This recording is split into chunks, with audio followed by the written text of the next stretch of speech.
9 months before this story ends, a father signs his name on page 14 of a loan document he never fully reads. Not because he's careless. Because his son is sitting right next to him, and some signatures don't feel like paperwork. They feel like love, with a pen in your hand. Think about the people you'd do that for. The one phone call you'd answer at 2 a.m. without even checking who it was. Now imagine that same love, quietly, legally, attached to a number with 6 zeros on it, sitting dormant, patient, waiting for one bad year to wake it up. That's not a contract. That's what this story is actually about. By the end of this video, you'll understand exactly what a personal guarantee really is, why it can survive the business that created it, and why the people who sign them are almost never villains. Just fathers. Just believers. Just people who never got shown the fine print in a way that made it feel as real as it actually was. Call him Robert. 59. 32 years at the same manufacturing plant, the kind of job that doesn't exist much anymore. Paid off his house in year 22, threw the mortgage papers a small, private party of one in his kitchen the night he made the final payment. Not a big man for celebration. Just stood there a minute, looked at the paid-off notice, and put it in a drawer he still opens sometimes. Call his son Danny. 28. Worked in restaurants since he was 16, dishwasher to line cook to sous chef, always the one other cooks asked for help, always talked about someday having a place with his own name on the door. Robert had heard that dream so many times over the years he could probably have recited it himself, word for word, at any Sunday dinner. Someday arrived on a Tuesday. A location opened up 2 miles from the plant where Robert still worked. A landlord willing to deal. A 5-year lease with Danny's name at the bottom, and a bank willing to lend the rest, on exactly one condition. Someone with real assets had to guarantee it. Ask yourself honestly, if your child sat across the table and said this is the one thing standing between me and everything I've worked for, what would you actually say? Robert said yes before Danny finished the sentence.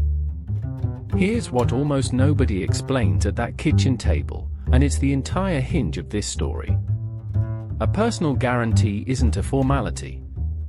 It isn't a vote of confidence dressed up in legal language. It's a second loan, invisible, layered directly on top of the first one, except this one doesn't belong to the business. It belongs to Robert. Personally.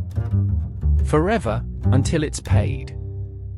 Small business loans backed by the government almost always require this from anyone who owns 20% or more of a company, and Robert, as co-signer, was about to carry the exact same weight without owning a single table in that restaurant.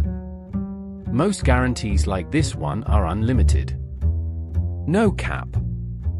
Principal, interest, fees, legal costs, all of it, until the balance hits 0, however many years that takes. And here's the detail that catches almost every family off guard, the one that would have changed everything if someone had said it plainly at that kitchen table instead of burying it on page 14. Danny had formed an LLC. He'd been told, correctly, that an LLC protects personal assets from business debt. What nobody explained is that a personal guarantee walks straight through that wall on purpose. It's not a loophole slipping past the protection. It's the entire point of asking for one in the first place. The bank isn't lending to a company with no history and no collateral. It's lending to Robert's 32 years of steady paychecks, wearing a restaurant's name for now. Picture forming a company specifically to build a wall around your family's assets, and then personally signing a document that tears a hole straight through it, on the same afternoon, without anyone using the word hole out loud even once. The bank's loan officer didn't hide this. It was written in the document, in plain, searchable legal language. Nobody hid anything from Robert. He just wasn't looking for it, because he'd come to that table to help his son, not to audit a stranger's paperwork, and those are two very different postures to walk into a bank with. The first year, it almost didn't matter. The restaurant opened to a line down the block. Local news did a segment. Danny called his father some nights just to read him the receipts total, both of them laughing, disbelieving, thrilled. Robert kept a printed photo of the opening night crowd in his truck's glove compartment, took it out sometimes just to look at it. Picture that feeling. The exact moment it seems like the risk paid off completely, like every worried conversation before signing had simply been unnecessary. That feeling is real, every time someone feels it. It just isn't the ending. Roughly 1 in 5 new businesses close within their first year alone, and by the time a restaurant turns 5, the odds have quietly become close to a coin flip, regardless of how good the food is, regardless of how hard the owner works. Nobody at that opening night table was thinking about year 3. Nobody ever is, on opening night. Year 2, the lease renewed at a higher rate, the landlord citing the same neighborhood demand that had made the location attractive in the first place.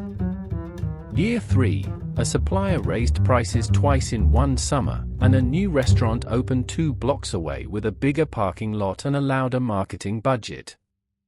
Small things. Survivable things, individually. Together, they became a slow leak instead of a single hole, the kind of decline that never shows up as one bad headline, just a dozen slightly worse months stacked in a row. Danny called less about receipts and more about margins. Started saying tight month instead of slow month, a small shift in vocabulary that Robert noticed and didn't ask about, the way you notice a limp in someone you love and decide, for now, not to mention it.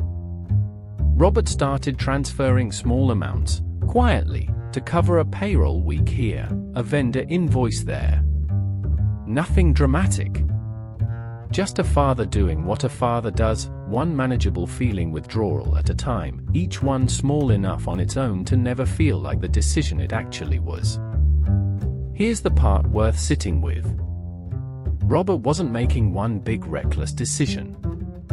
He was making 100 small reasonable ones, each one smaller than the last real risk he'd already accepted, which is exactly how guarantees like this tend to grow. Not a cliff. A staircase, and every step looks like the last one you'll ever need to take, right up until the step that turns out to be the edge.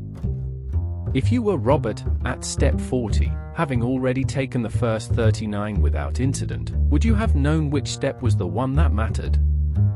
Almost nobody does, in the moment. That's not a character flaw. That's just how staircases work when nobody paints a warning on any single step. By month 11 of year 3, the restaurant missed a loan payment. Then another. The bank called Robert directly, not Danny, because Robert's name and Robert's signature were the ones actually backing the debt. This is the moment the video needs a pause, because it's the one almost nobody sees from the outside. Nobody in this story was lying to anyone. Danny wasn't hiding failure out of malice. He was hiding it out of shame, the specific shame of watching your father's kindness slowly disappear into a business that isn't working, and not knowing how to say the sentence out loud. Robert wasn't confronting Danny out of anger. He was terrified, and terrified people rarely sound like themselves. The restaurant closed 8 months later. Equipment sold for a fraction of what it cost, folding tables and a walk-in freezer auctioned off to strangers for pennies on the dollar Danny had spent. The lease got broken, penalty and all. And what was left over, the actual unpaid balance, landed exactly where the paperwork always said it would. On Robert. A deficiency judgment is the specific term for what happens next. After everything the business owned gets sold off, whatever debt remains becomes a personal bill, collectible the same way any other debt is collectible. Wages. Bank accounts. Home equity, built up over 32 years, suddenly sitting inside a spreadsheet that had nothing to do with the plant Robert worked at for 3 decades, nothing to do with the mortgage he'd celebrated finishing. He refinanced the house he'd celebrated paying off. Alone, at first, before he told his wife, signing new paperwork on the same kitchen table where he'd signed the original guarantee, the irony of it never once occurring to him until months later.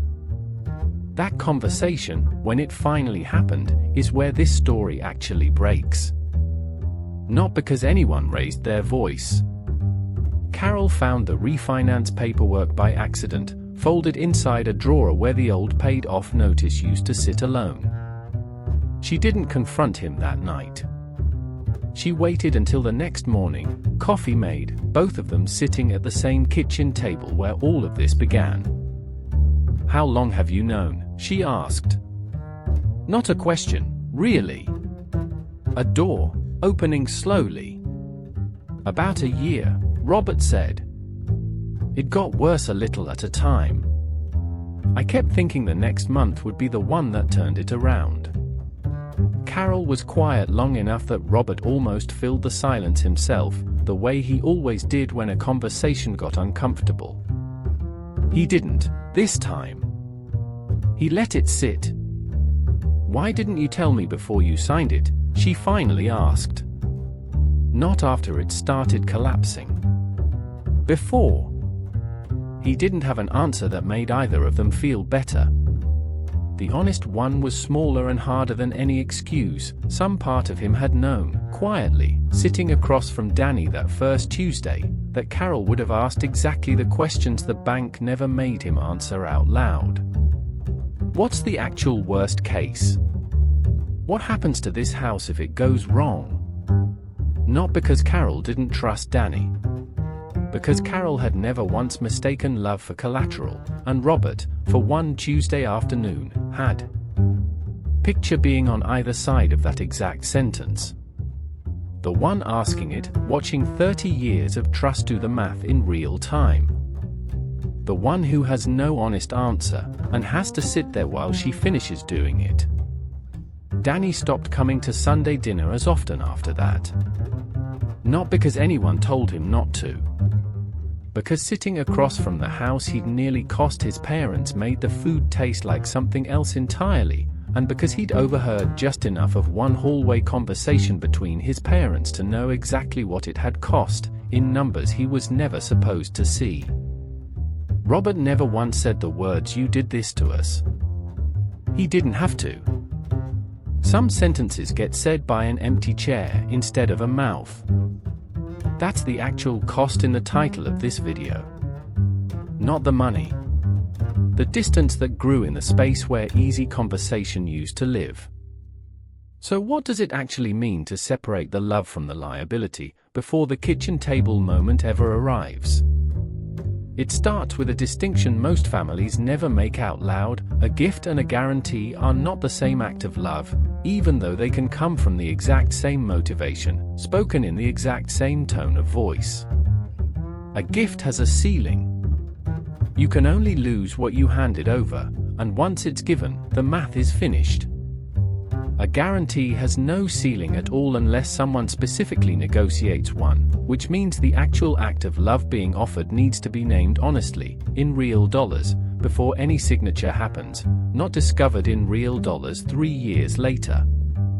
It continues with a rule that feels almost clinical: apply to your own child, and should be followed anyway, every time, regardless of how certain the business plan looks on a Tuesday afternoon. Read the actual guarantee language, specifically whether it's limited or unlimited, before agreeing to anything. If it's unlimited, treat that fact as a real number, not a formality buried on page 14. Ask, directly, out loud, what the realistic worst case actually looks like, on your own house, before it's a hypothetical instead of a phone call from a bank. Consider a structure that keeps the help without keeping the exposure. An investment, capped at a specific dollar amount, can support a child's business exactly as meaningfully as a guarantee, without ever placing a paid-off house on a spreadsheet it has nothing to do with. It also does something a guarantee can't. It tells everyone at the table, honestly, the true size of the risk being accepted, instead of hiding it inside a signature nobody reads past page 14. And build one habit into every conversation like this, regardless of how much you trust the person asking. Bring in someone with no emotional stake, an accountant or an attorney, before the pen ever touches the paper. Not because you don't trust your child. Because the version of you sitting at that kitchen table, loving someone, is precisely the version least equipped to evaluate the actual math in that exact moment, and that isn't a flaw in you. It's just what love does to judgment, reliably, in every family, at every table like that one. Robert is 63 now. Still in the refinanced house. Still working part-time, for years past when he'd planned to stop, the retirement he'd counted down to for a decade quietly pushed back to a date he tries not to calculate too precisely. Danny is back in a kitchen, someone else's this time, saving toward something smaller and slower than the dream that nearly cost his father everything. He pays his parents back a little every month, an amount that will take years to matter financially and matters enormously anyway, to both of them, for reasons that were never really about the money. They talk now. Carefully, most weeks. The old ease hasn't fully come back, and Robert has stopped expecting it to, the way you stop expecting a knee to feel exactly the way it did before the injury, and start, instead, just being grateful it still bends at all. Here's what changed in him that the money never touched.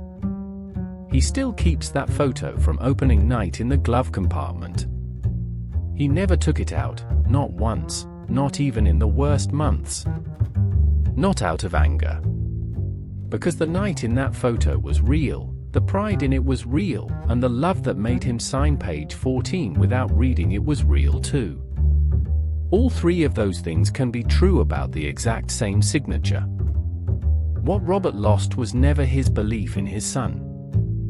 It was the difference between believing in someone and signing your name to their risk, a difference nobody ever taught him to see until the exact week it was already too late to matter.